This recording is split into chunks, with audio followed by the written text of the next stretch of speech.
অপু ভাই, হ্যাঁ মোটামুটি ডিম বাইর হয়েছে সবগুলাই, কিন্তু বিশেষ করে দুইটায় এই যে এই পাশে খাঁচার কোনায় ভিতরে ডিম আটকে যাচ্ছে, এটা আলোক করে দিলে ভালো হয়। বাকি যেটা বললাম যে দুইটার সমস্যা, এটা হলো পুরাটাই, একটা ডিমও বাইর হয় নাই।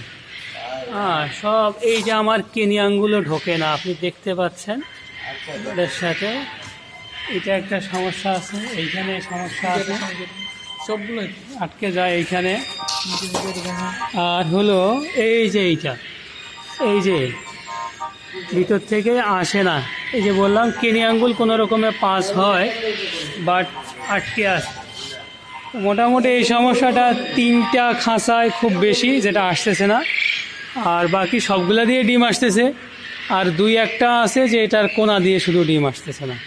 হ্যাঁ ভাই, এখন আমি তো বলছিলাম যে আমাদের ডিম আসাটা একটু দরকার, না হলে খাবারের পাত্রে উনি যেটা অভিযোগ করছে, খাবারের পাত্রে ডিম আটকে, খাবারের পাত্র ডিম আমরা বাইর করতে পারবো।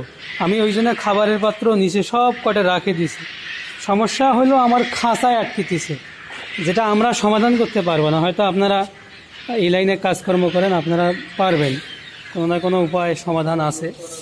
আচ্ছা দেখেন দেখি এটা কি করা যায়।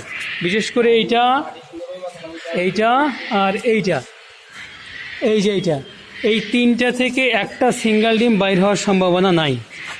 বা এটার একটু ব্যবস্থা নেন, কি করা যায় একটু ভালো সমাধান দেন। আসসালামু আলাইকুম রহমতুল্লাহ।